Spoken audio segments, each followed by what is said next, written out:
Pernah nggak sih kepikiran apa yang terjadi kalau semua rencana besar kita gagal total? Tepat di depan mata semua orang lagi. Nah, itulah yang dialami Liverpool.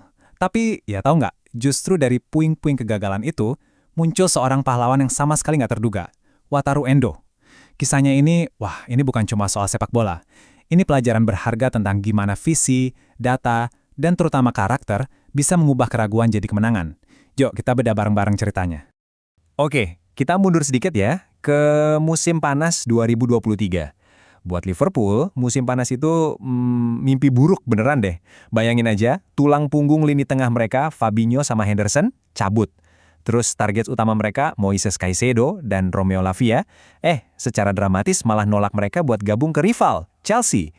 Itu penolakan yang sakit banget, di depan umum pula. Panik kan? Terus mereka bisa apa coba? Nah, di tengah semua keraguan dan omongan miring dari fans, tiba-tiba muncul satu nama yang jujur aja asing banget, Wataru Endo. Gelandang umur 30 tahun dari Stuttgart, harganya jauh lebih murah. Banyak banget yang anggap ini pembelian panik, tanda kalau klub udah putus asa. Tapi, di balik semua itu ada satu orang yang lihat sesuatu yang gak dilihat orang lain. Dan orang itu ya siapa lagi kalau bukan Jurgen Klopp. Pas semua orang di luar sana nyinyir, Klopp malah senyum-senyum aja. Dia kayaknya nggak peduli soal umur atau harga. Dia ngelihat ada mesin di lapangan dengan sikap yang sensasional. Pernyataan Klopp ini langsung bikin kita mikir kan, apa sih yang dia tahu, yang kita semua nggak tahu? Nah, ternyata jawabannya itu ada di data. Jadi ayo kita bedah si mesin Endo ini, dan kita lihat angka-angka apa yang bikin Klopp yakin itu kalau dia udah nemuin permata tersembunyi. Dan disinilah kejutan pertamanya muncul. Ternyata ini soal kemampuan ofensifnya. Gelandang bertahan itu kan biasanya nggak terkenal jago bikin gol ya. Tapi Endo, wow! Di musim terakhirnya bareng Stuttgart, dia bikin 5 gol dan 4 assist. Tahu nggak? Jumlah itu lebih banyak dari gabungan kontribusi Caicedo, Lavia, sama Enzo Fernandez. Gila kan? Coba lihat deh angkanya. Kekuatan utamanya yang lain itu adalah dominasinya di udara. Rata-rata dia menang 2,4 duel udara per pertandingan. Itu jauh banget ninggalin Caicedo. Di Liga Inggris yang mainnya fisik banget punya pemain kayak gini tuh sebuah kemewahan. Tapi tentu aja ya, nggak ada pemain yang sempurna. Data ini juga nunjukin di mana dia masih bisa berkembang, yaitu soal duel di darat. Tingkat keberhasilannya emang sedikit di bawah pemain-pemain lain. Dan ini justru negasin satu hal penting. Liverpool itu bukan lagi nyari jagoan yang serba bisa. Mereka lagi nyari seorang spesialis. Jadi, kesimpulannya gimana? Kalau kita lihat di sini, kemampuannya buat merebut bola lagi, sama nyapu bola pakai kepala itu, jago banget. Tapi di sisi lain, catatannya juga nunjukin dia lebih sering kehilangan bola. Nah, ini artinya Liverpool tahu persis apa yang mereka dapetin. Bukan pemain yang sempurna, tapi pemain dengan keahlian spesifik yang krusial banget buat tim mereka. Tapi tunggu dulu, angka-angka dan statistik ini cuma setengah dari cerita. Buat benar-benar ngerti kenapa Klopp yakin itu, kita harus lihat sisi lain dari Endo, di luar lapangan. Nah, disinilah kita bakal nemuin sosok seorang kapten dan juga seorang guru. Ada kutipan menarik dari seorang fans di Jepang yang menurut saya pas banget. Dia bilang, Endo itu kayak seorang guru life coach. Ternyata, di luar lapangan, Wataru Endo itu lebih dari sekedar pemain bola. Dia itu seorang pemikir, seorang pemimpin, dan seorang mentor. Mau bukti? Oke, ini dia. Dia itu kapten timnas Jepang. Dia juga nulis buku motivasi. Punya vlog sendiri yang ngebahas taktik sepak bola secara mendalam. Dan dia bahkan mendirikan organisasi nirlaba. Ini bukan profil pemain bola biasa kan? Ini profil seorang pemimpin sejati. Judul bukunya aja, Duel, udah ngerangkum filosofi hidupnya.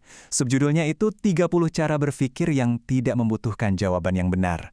Jadi buat dia, duel di lapangan itu ya sama aja kayak tantangan dalam hidup.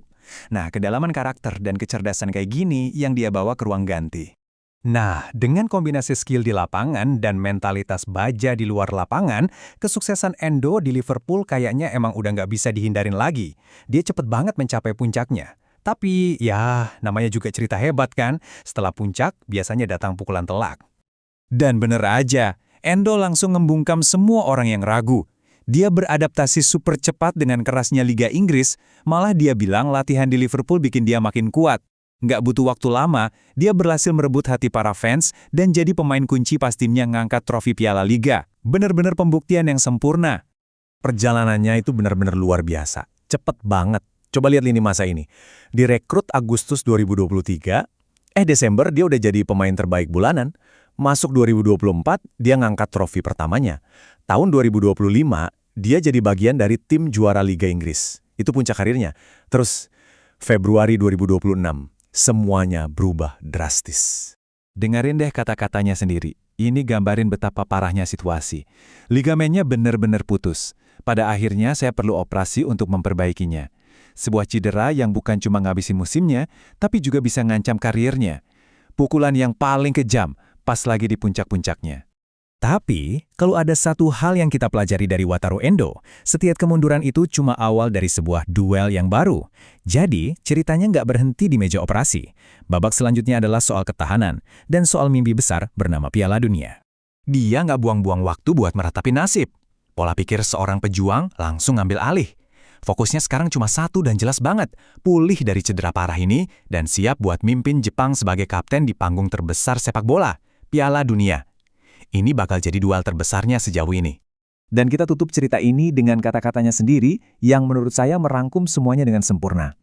Tujuan kami bukan hanya lolos ke Piala Dunia, tetapi juga memberi dampak di sana. Jadi bukan cuma sekedar ikut-ikutan, tapi bikin perubahan.